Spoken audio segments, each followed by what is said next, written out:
Let me ask you something before we begin.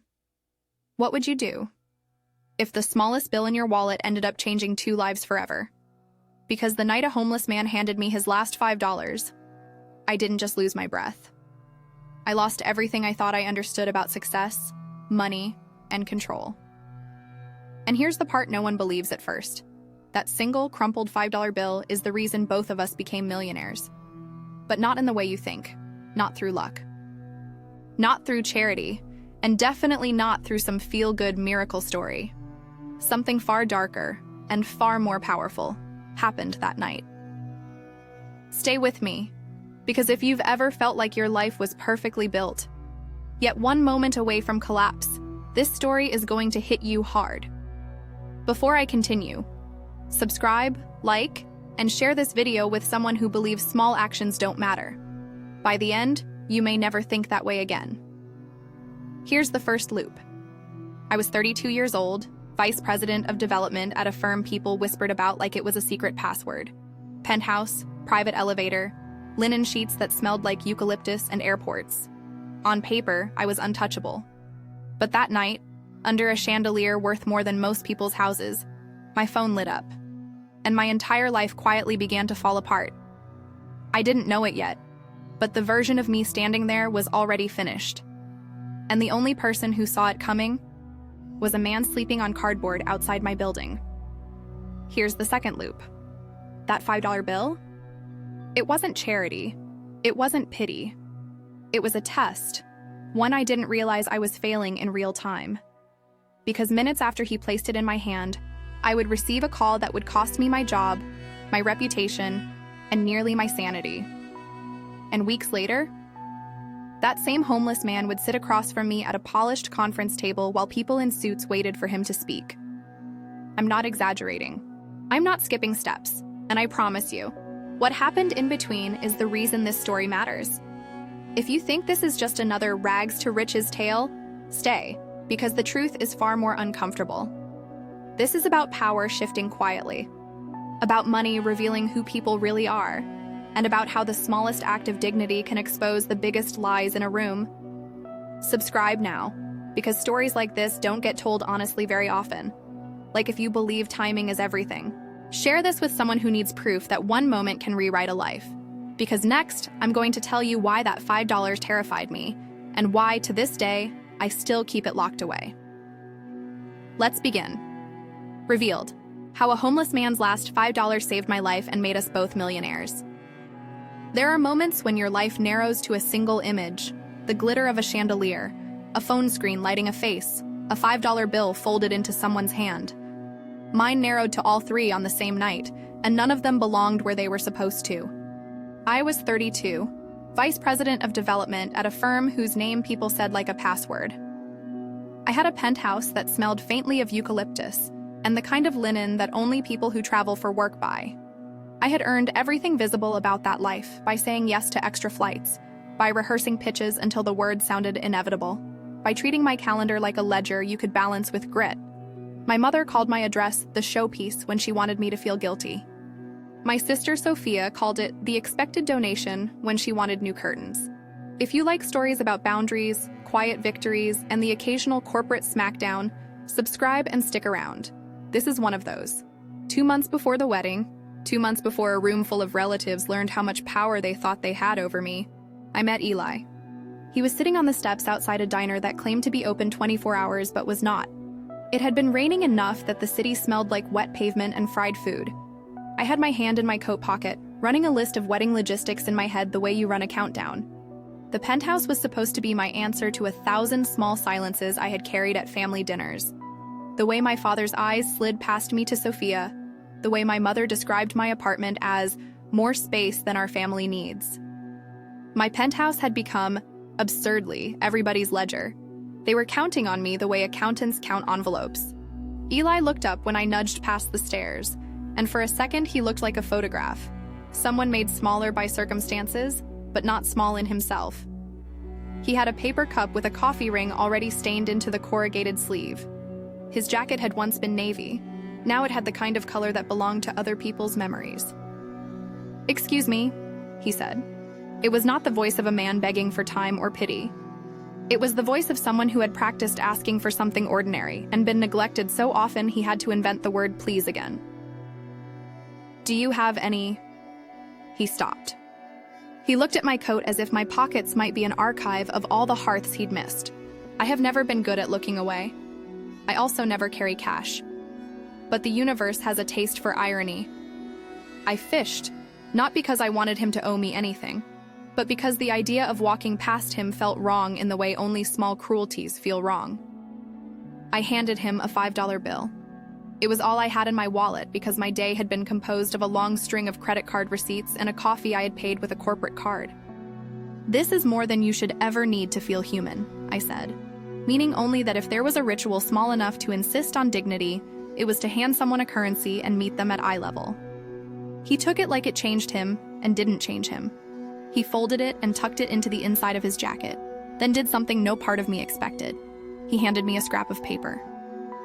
It was a business card, creased and faded, with a name I didn't recognize and the logo of a community co-op I'd never heard of.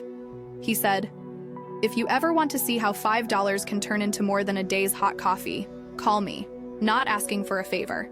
I run a small project, employment, microloans. We train people, startups too.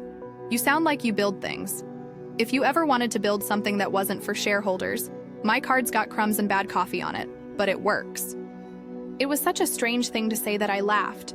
Not a kind laugh, more the kind I use to keep my face from crumpling when something inconveniently human interrupts my script. I told him I was busy, which was true, and then I left.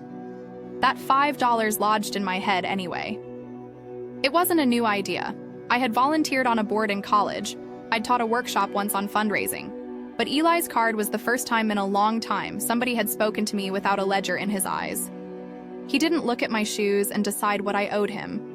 He looked at me like we could be collaborators on something that mattered to both of us. A week of meetings later, Eli's card disappeared into the junk drawer with another stack of promises I meant to keep. I filed it under. Maybe later.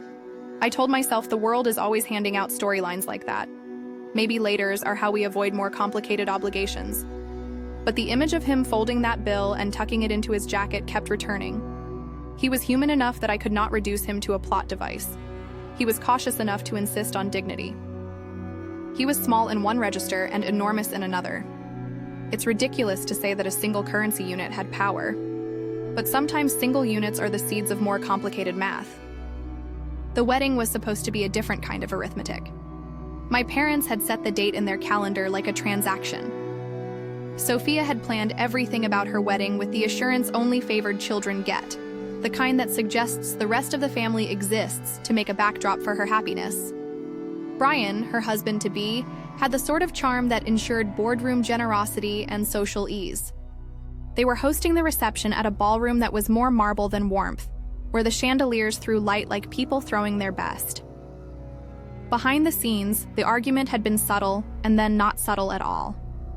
My mother, whose affection was a currency I never quite collected, had confided to me months before that the penthouse was a family treasure and would be a perfect wedding gift. She didn't ask. She told.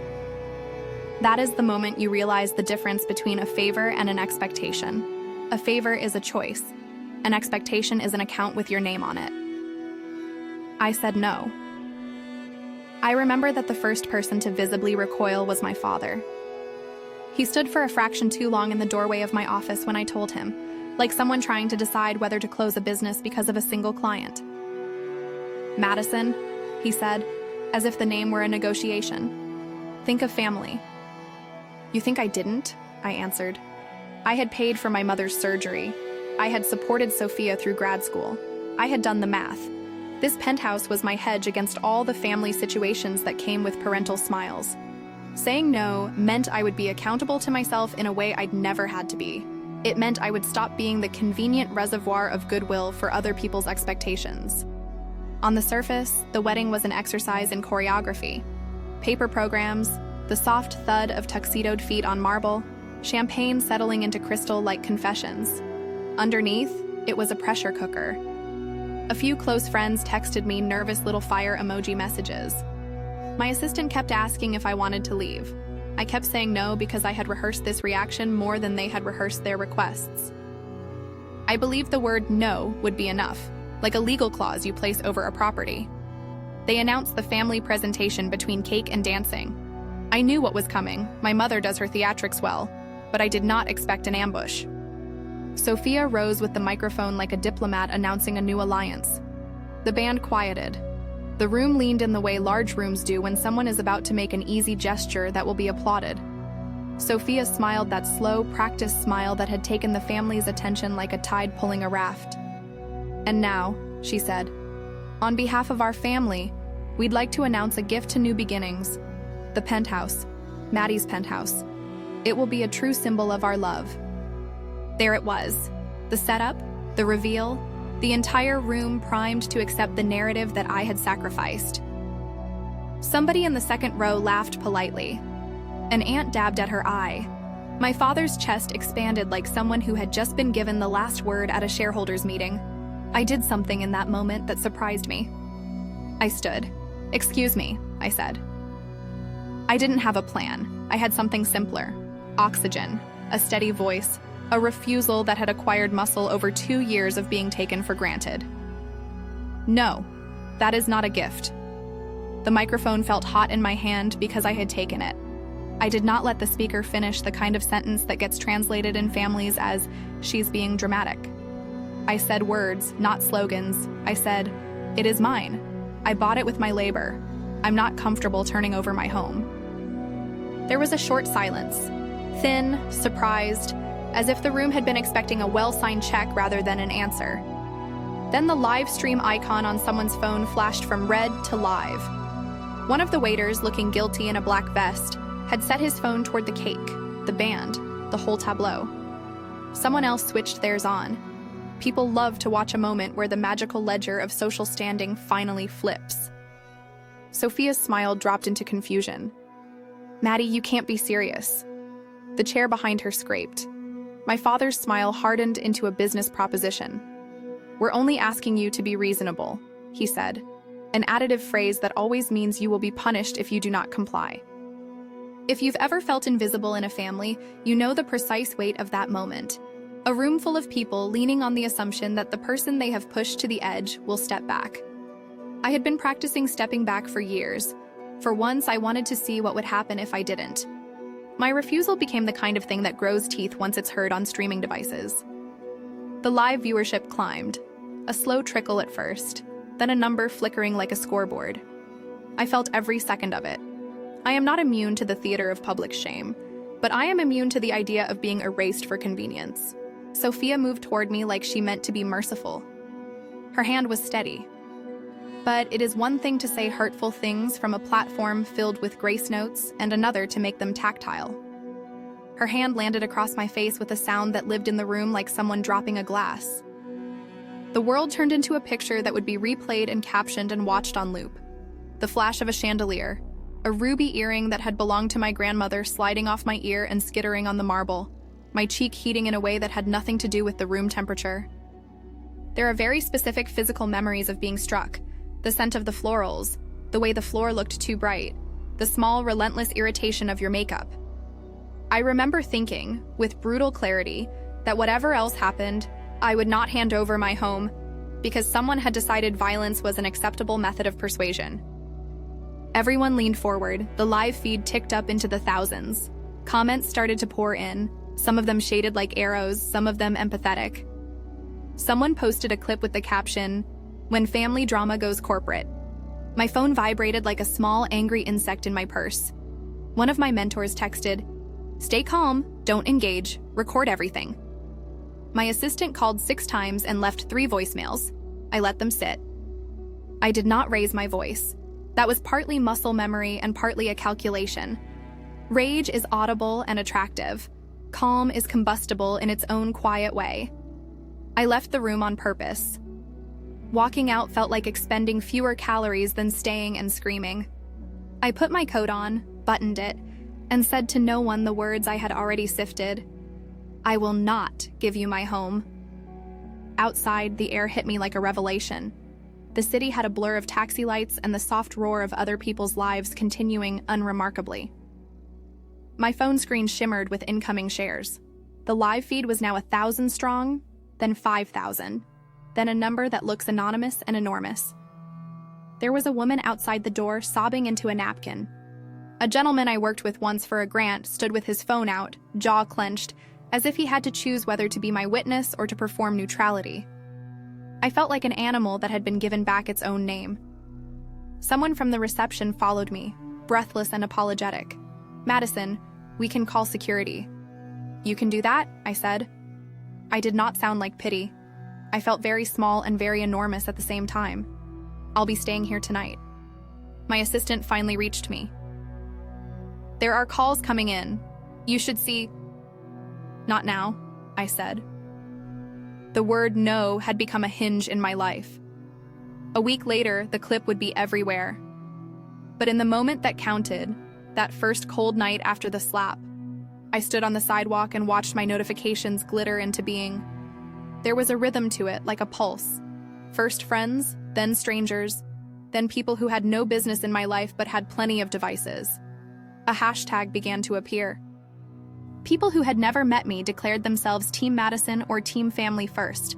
People who, in the past, had rewatched public fights as if they were a form of entertainment were suddenly looking for affirmations. It should have felt like triumph when my name trended. Instead, it felt like exposure. A live feed will only ever show a slice, and a slice can be a knife. That night, I found myself walking, the way people in pressure take the initiative of distance. I needed air, and also the absurd ritual of moving my body, while the internet made a thesis out of my life. I walked past the diner where Eli had been sitting 2 months before. The neon sign hummed. The steps were empty. My footsteps were the only sound for a moment, and then a voice called my name. "Madison?" It was sudden, improbably solid. I turned and saw Eli standing beneath the diner sign, not homeless in a way that reduced his personhood, but still marked by the weather and the way life had been difficult to carry. He was wearing a different coat. It fit awkwardly like a borrowed idea. "How did you find me?" I asked, because that was the honest question. "You left your card," he said. I blinked. I had not left my card. I had left no contact. But then he held up a small scrap, the same business card he had handed me, the logo smudged. "You gave me your name in your pocket when you laughed," he said. "You told me you built things. You told me you liked it, that when someone was honest with you, you'd listen." I wanted to say that I didn't remember, but I did remember. I remember standing on steps and feeling briefly human. I remember the $5 like an offering and like a question. "I couldn't help seeing that thing at the wedding," he said. "I don't watch much, but that clip, people kept passing it around." "I'm sorry. I wanted to say something." "What could you say?" I asked. "You were on the steps." He smiled the sort of smile that knows its limits. "You'll be surprised," he said. And then he surprised me. He reached into his pocket and handed me a folded piece of paper. It was a printed flyer for a pilot program, training people for short-term contracts, helping them move into stable gigs, providing a structure for micro-investment. It had the creased logo again, and at the bottom, a line of text that read, "Looking to partner with someone who knows how to scale ideas into institutions."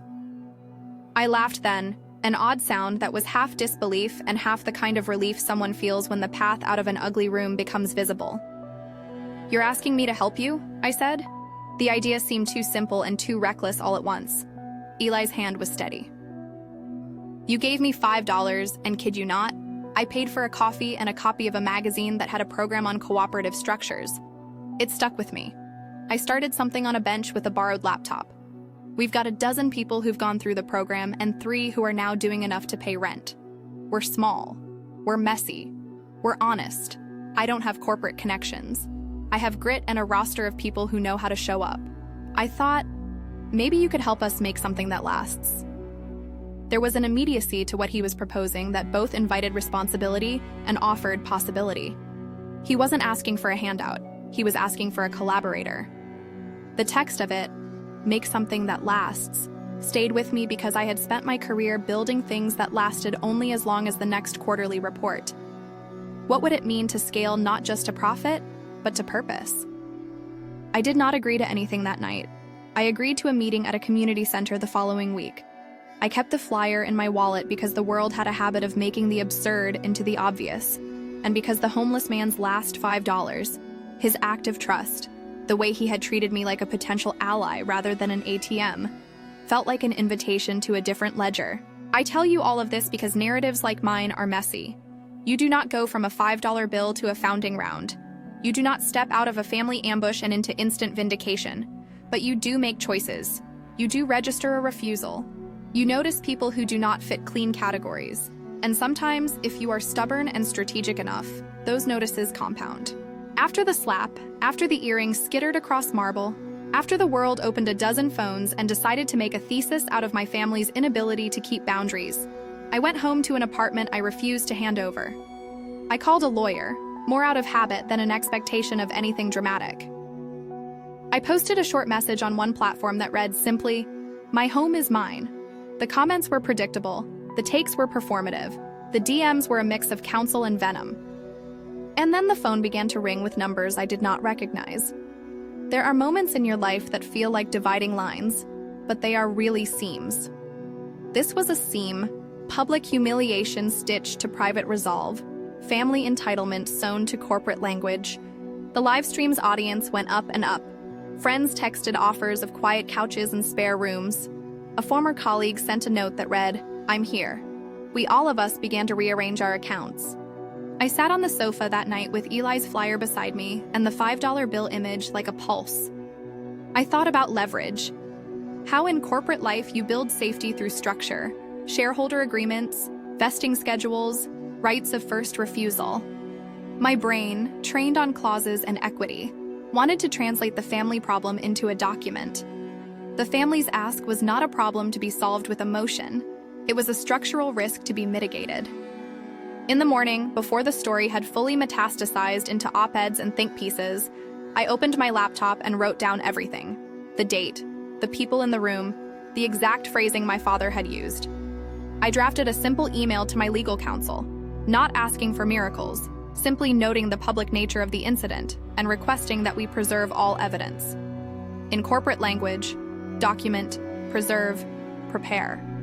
It is the same language you use when you expect to survive a storm and want to be sure your house is not swept away in the wash. I also emailed a friend in PR, someone who had helped me once after a minor scandal. Not looking for spin, I wrote, looking for clarity. Spin will make a moment into a storyline.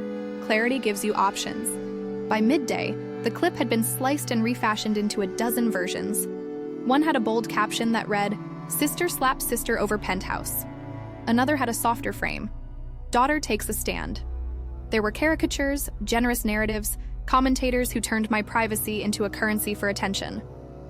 The internet does not care for nuance. That is both its cruelty and its power. I did not respond to the commentators. I let the universe have the spectacle. I replied instead to local reporters who wanted to know if I intended to press charges. I replied, "No, not at this time," because I meant it. There are forms of justice that require more than the criminal courts. There are forms of justice that require structural recalibration. The calls to my door began to arrive. Some of them from people I respected, others from people I barely knew. One call I did not expect was from a partner at a firm where I had once run a pilot program. He said, "We're behind you." No one asked me to forgive. They asked me how to help. That mattered. The arithmetic of support matters more than grand pronouncements sometimes. One campaign manager, one counsel, one colleague willing to put her name behind a quote. And in the background, like an unfinished chord, Eli stayed in the periphery. He texted once, at midnight, not with the sensationalism of a clickbait pitch, but with a photo. It was a picture of 3 people from his program in a classroom, headphones on, learning to use a software that could turn their craft into contracts. The caption read, "We are not invisible." I found that the rage in me was not the point. The point was a kind of commitment to my boundaries, to the idea that a home is not a prop for other people's narratives, and to the notion that small acts, one $5 bill, one flyer, one meeting, can seed something larger if you are willing to do the work. In the days that followed, the narrative multiplied. My father tried to call in the way of men who believe their will is a public asset. My mother sent a note that read like a fundraising letter, full of gratitude and a little guilt. They framed the conversation like a negotiation over assets rather than care. My refusal had become, overnight, a moral spine test for the people who loved me with conditions. The live stream clip continued to circulate. It had become a rope people could swing on. Some used it to tug at the idea of family duty, others at the charisma of individual rights. The only thing that had not shifted was my decision. I would not relinquish my home. Not because I was stubborn, but because giving it away would have been erasing the record of my labor. And in the spaces between the calls, I thought about Eli folding that $5 bill, about the way he had treated me like a potential partner and not a charity case. There's an economy in dignity. You buy and sell it every day with gestures. That night, folding the bill in my mind like a talisman, I made a different kind of plan, one that used the tools I trusted: documentation, strategic partnerships, and the kind of public narrative that can be shaped by evidence. The rest of the world was watching. The family had wanted me to give up my thing to preserve appearances. They had not anticipated that the live feed would become an engine of accountability. They had not expected that thousands of strangers would, in a matter of hours, become witnesses. And yet nothing had been resolved. The slap had been a public incision, and it bled into the open. My phone continued to light up with numbers I did not recognize. People offered advice as if outcomes were simple to broker. The lawyer's email came with a line I kept repeating: preserve evidence, do not delete messages. Legal language, in its steady way, offered a scaffolding that promised options, not miracles. That's when something else happened. A text from a number I didn't have saved. The message read, simply, "Saw you on the feed. You did the right thing. Marcus." I knew a Marcus in the abstract, a mentor who had sat on the other side of several tables, and who had once told me that the world is composed of people who get to decide and people who get decided upon. I was not surprised he would text. I was surprised that a stranger, someone whose connection was tangential, would prod a beast that had begun to stretch in public. But the new texts, the offers of support, the PR notes, the documents, the messages, they all became a chorus. I listened. I filed them. I responded with a measured tone because an overreaction looked bad on camera and sounded desperate in an inbox. I had worked hard to build credibility. That credibility needed to be used like currency. I told myself then, with the stubborn logic of those who have been discounted, if an incident is going to become a turning point, I will make it one. I would not let the narrative be a spectacle for other people's moralizing. If the world was going to form an opinion of me in the space between the cymbal crash of a slap and the slow roll of consequences, then I would be the person doing the choosing about the consequences. I had no idea in that small moment on the sidewalk that Eli's folded $5 bill would become a storyline that could be turned into leverage. I had no idea that a community co-op's flyer would find its way into my inbox as something I could translate into strategic action. I had not expected the live feed to become the currency of public opinion in the way it did. But that is how life tends to work. A handful of small human exchanges set the frame, and then you have to do the work of translating them into durable structures. That night, I laid awake thinking about structures. I thought about shareholder rights and about what it would mean to create a governance document that protected a home from being used as a bargaining chip. I thought about Eli and his people, and I thought about the possibility of marrying the language I knew: contracts, grant applications, pilot programs, with the language he and his cohort used: trust, labor, dignity. I didn't have a blueprint. I had a conviction and a list. Conviction is not a business plan, but it's how plans start. When the morning came, the inbox was fuller. The world had not resolved itself. The family had not retreated into contrition. The clip had been reposted by someone with a big following who framed it as a wider social problem. My phone showed a new message that made me stop and breathe. A simple line, 3 words, from an old colleague: "We can help." And then there was silence long enough that I realized I'd left Eli's flyer between the pages of a book I had not finished. I opened it, turned to the photograph of the classroom again, and felt a small, fierce clarity. The $5 bill was not a miracle by itself. It was the opening of a conversation. It was a prompt. Whether it grew into something that changed our lives would depend on the choices I made after that slap, after that public shame, when the cameras dimmed and the real work began. My phone buzzed one more time as I stood up from the sofa. It was a notification from a number I didn't recognize. The preview said only, "You're not alone." I didn't open it immediately. I stared at the ceiling until the light outside my window turned from ink to the washed gray of early morning. Then I unlocked my phone and read the full message. The message read, "We have a meeting tomorrow. Come if you can. We want to talk about how $5 multiplies. Eli." I closed the phone to the dark and felt, for the first time since the slap, something like possibility. The world had turned everything into spectacle, and yet out of spectacle you can, with enough care, build a structure that lasts. I had a choice, to let the family tell the story of me as a passive vessel, or to turn their attempt at erasure into the first line of a new chapter. I chose the chapter. I chose to show up. The rest, how a $5 bill could, in unlikely but explainable steps, become capital and agency, was a story for later. The meeting at the community center was small enough to be intimate and large enough to feel like a beginning. A folding table, cheap coffee, a whiteboard with handwriting that had seen better pens, that was the stage. Eli arrived with 3 people from his cohort. They were not polished. They were exact. A woman who fixed shoes, a man who coded in bursts between shifts, a young mother who sold homemade meals. They brought resumes printed on scraps, ideas, and the sort of hope that is practical. We just need a way to get work that pays in dignity while doing it. I listened. Then I did what I always do in rooms like that. I translated hope into structure. We sketched a model that afternoon that could hold both the dignity Eli wanted for his people and the revenue logic that investors eventually would read and not flinch at. It would be a social enterprise that provided short-term contracted work to corporations, cleaning, light manufacturing, digital tagging, seasonal administrative support, but with a twist. Every contract would include a training stipend, an indexed microloan pool to cover rent and basics during the transition, and a shared equity clause that redirected a portion of margins into participant ownership. In plain terms, people would get paid work and a path to ownership. The enterprise would be mission first, but revenue sustainable. "What's the business model?"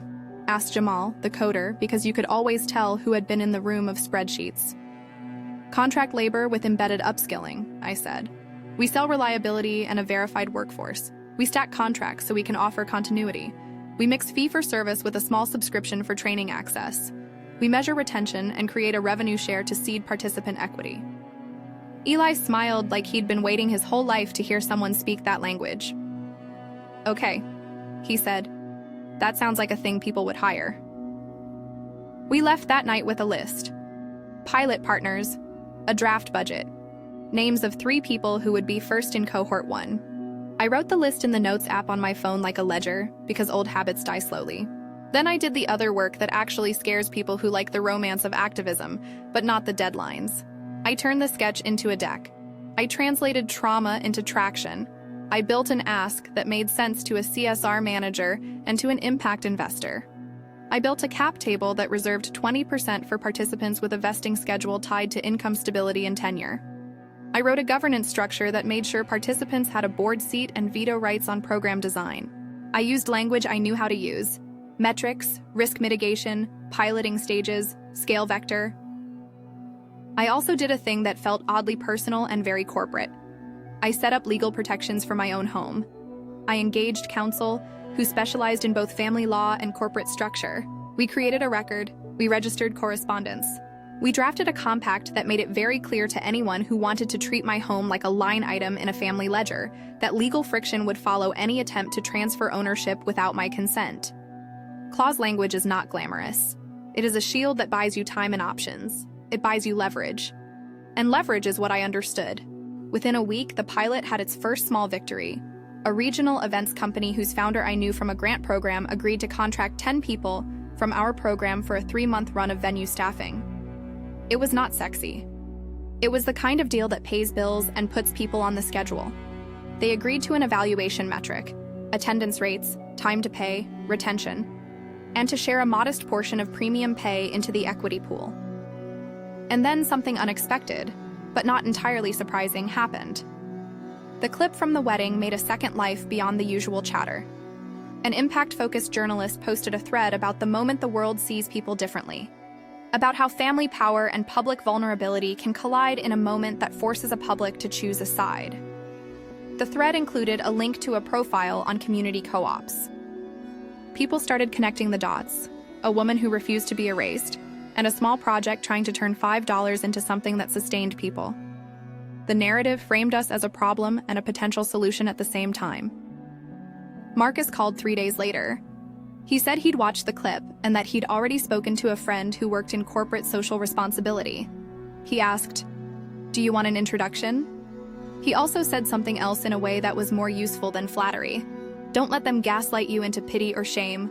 Structure it. Charge for it if it works. There are people who will pay for a reliable workforce and for an impact story. That phone call flipped a switch. Marcus introduced me to a woman who ran CSR for a mid-size retail chain. She wanted pilot data to justify a longer-term contract.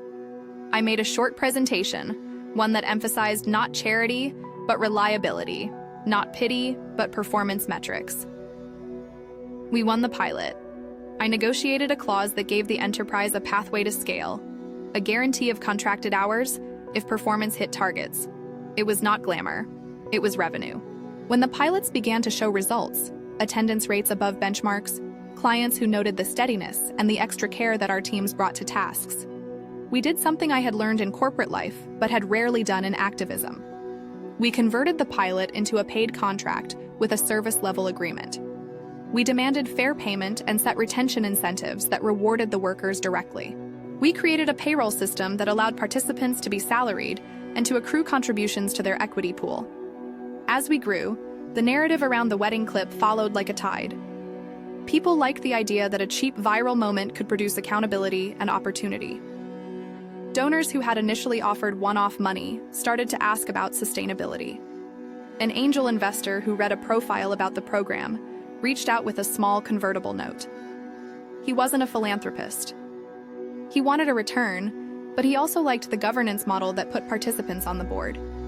We negotiated terms that left decision-making intact. Investors could provide capital but could not override participant governance on program design. Meanwhile, behind the scenes, the family's attempt to commodify my life was turning into its own set of corporate problems. My father sat on a board of a regional firm whose clients did not enjoy being associated with public scandal. Calls came into his office, polite, professional, from partners who were nervous about reputational risk. People who had once enjoyed proximity to our family began to quietly distance themselves. Boards are not moral institutions, they are reputational ones. The same devices that connected me to strangers had also connected them to my family's missteps.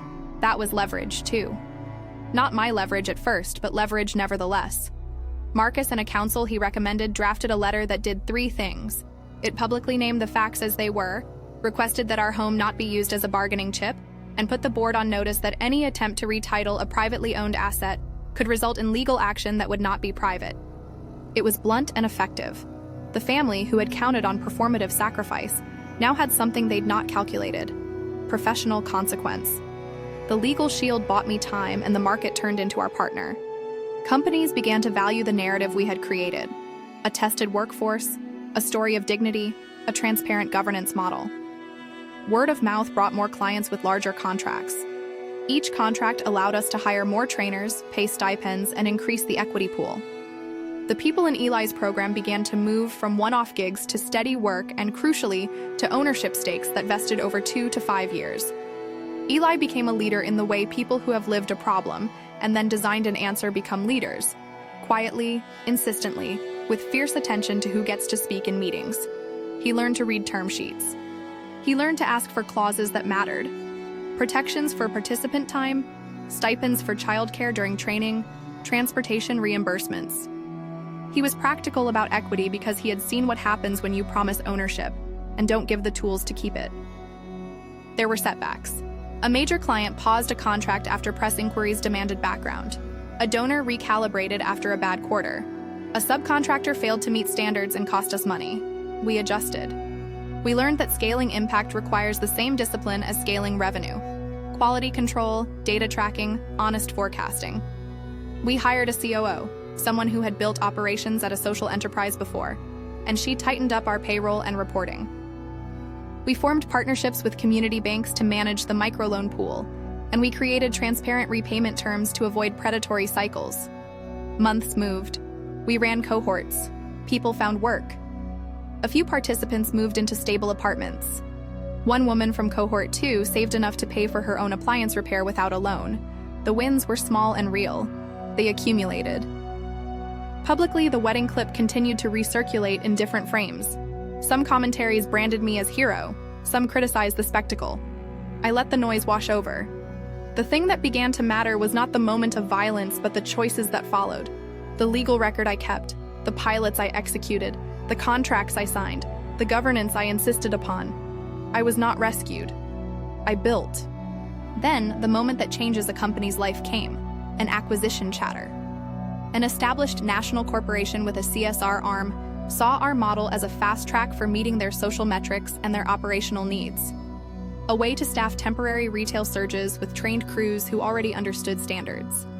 They proposed a strategic partnership with an option to acquire. It was a high-stakes set of conversations. We could have sold too early and lost our mission. We could have refused and remained small. We negotiated. What we insisted on, and got, was a binding commitment to preserve participant governance, and an earn-out structure that ensured participant equity was honored through the transaction. We also secured an embedded philanthropic grant as part of the deal to underwrite training in communities we could not yet reach. I negotiated the paperwork, fought for the clauses around vesting, and insisted that any acquisition include an advisory board seat for Eli and 2 cohort representatives. Those negotiations were long, exhausting, and entirely on purpose. When the acquisition finally closed, it was not an overnight miracle. It was an exit event years in the making, built on contracts, data, and patient governance.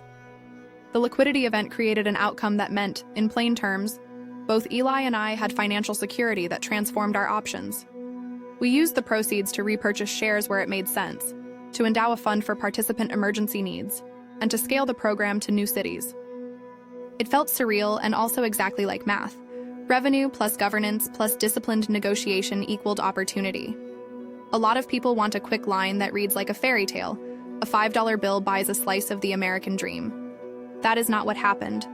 The $5 bill mattered because it began a conversation and because it humanized the encounter. Eli's dignity in that moment set the tone for how we engaged with each other, as collaborators, not dependents. The acquisition mattered because it was the product of 1,000 small, competent decisions. Pilots executed, contracts fulfilled, standards met, governance defended, equity honored. My relationship with my family did not heal on a press release. It shifted. My father called when the deal closed. He sounded different, not contrite, but recalibrated. Some people in my family reached out with tentative apologies. My mother, who had once talked as if affection was proportional to the size of a gift, sent a handwritten note that read like a contract shaped into a letter. I am proud of you. I have kept it because I've learned that some statements arrive in forms we least expect. Sophia and I did not become friends overnight. She sent one message. I didn't understand. That is how some fissures begin to mend, with small admissions and long timelines. I did something practical with my windfall. I set up a trust for the penthouse and restructured parts of my personal holdings to prevent the future weaponization of my property. That structure was not about being vengeful. It was about protecting the autonomy I had fought to maintain. I also put money into the company because I believed in the mission, and because I believed that participants who had sweat for its success deserved a piece of its upside. Eli, who had been a catalyst in the way catalysts are, present, modest, impossible to ignore after they do the work, did not want to be given anything as if it were charity. He wanted, and now had, an operational arm, leadership training, a management role, shares that vested over time. He bought a small apartment in a neighborhood that had felt inaccessible before. That apartment was not the end goal. It was safety, the thing that makes long-term planning possible. There is a temptation in this kind of story to romanticize every element, to claim that kindness multiplied by hustle equals fame and fortune. The truth is more complicated and better. The $5 bill mattered because it was treated with respect. It mattered because the person who received it refused to be reduced to a stereotype and insisted on building something. It mattered because I, who had the language of contracts and the networks of capital, decided to use them for something other than vanity projects. Along the way, there were moral conflicts. We had to decide what to do with press offers that wanted spectacle. We had to push back against potential investors who wanted control without accountability. There were late nights arguing governance provisions, and there were days when a cohort member's crisis diverted operational bandwidth. I learned that mission-driven companies are messy in the best possible way. They require constant negotiation between scale and fidelity to purpose. The public reaction evolved. People who had once seen the slap as dinner theater began to follow the cohort stories. A woman who moved off the streets and into a stable job. A young man who paid off fines and enrolled in night classes. A single father who regained custody because he could provide consistent income. Those human stories, presented honestly, reframed the viral moment into a case study about what dignity plus structure can produce. A few years later, when we stood in a mid-sized conference room to celebrate our expansion into 3 new cities, Eli tapped a fork against a glass and laughed the kind of laugh that contains relief and disbelief. "Do you remember," he said, looking at me, "that night with the $5? I did. I remembered the rain, the diner steps, the coffee cup ring. I remembered handing him that bill without thinking about return on investment. I remembered the business card he gave me in exchange, which I had laughed at in the moment, but which had lodged in my brain like a seed. You saved me, I said. And then I corrected myself because precision mattered. You started something that saved a lot of people. We built it together. He smiled and shrugged the way people who have done hard things do. You built the ladder, he said. I hope I didn't break it. You didn't, I told him. You held onto the ladder until we could get more hands on it.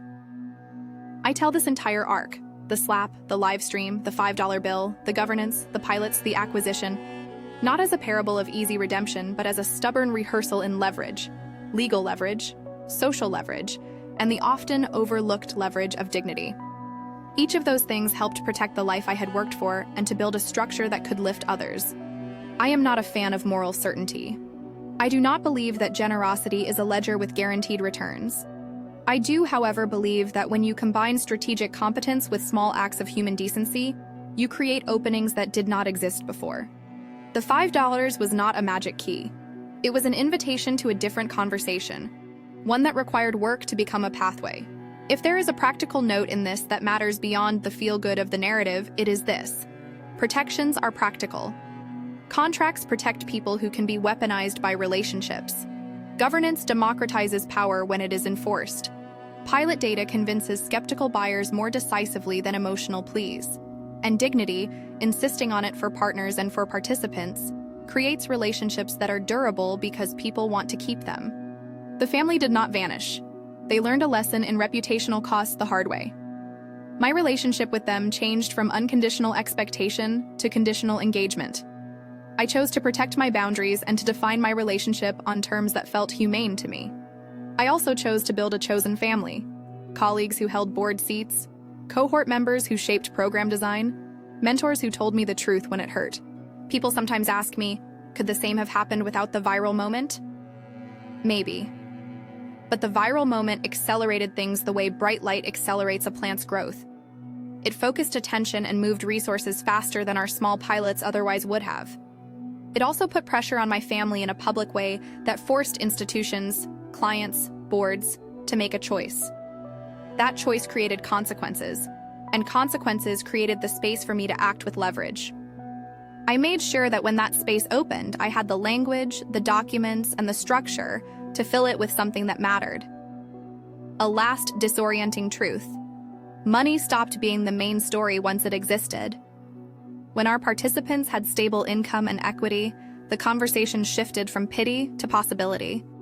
When Eli bought his apartment, people stopped seeing him as invisible. They saw a neighbor. The financial outcome became, for all of us, a means. A way to buy time, to scale programs, to underwrite emergencies. Not an end of narrative redemption. I do not tell this story to claim sole credit. Eli's persistence mattered. The cohort's labor mattered. Marcus and other allies provided introductions and counsel. Investors provided capital with conditions we could stomach. The legal counsel who drafted protections for my home prevented a transfer that would have been catastrophic. But what made the financial outcomes real was the sustained, organized work that followed a $5 exchange. So why the title? Why say that a homeless man's last five saved my life and made us both millionaires? Because it tells the thread of causality that ordinary people can grasp. A small act of dignity initiated a relationship that, when met with competence, transformed both of our trajectories.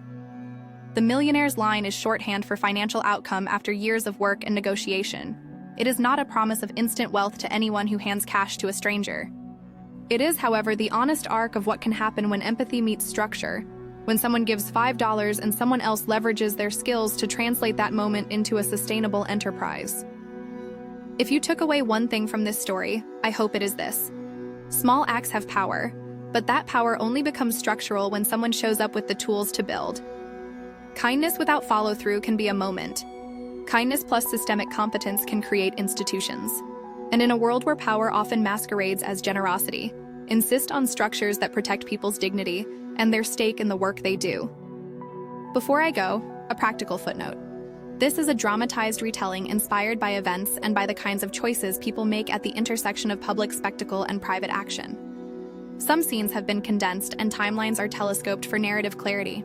The core elements, the refusal, the $5 exchange, the partnership, the legal protections, and the enterprise growth, reflect the real choices that turned humiliation into leverage.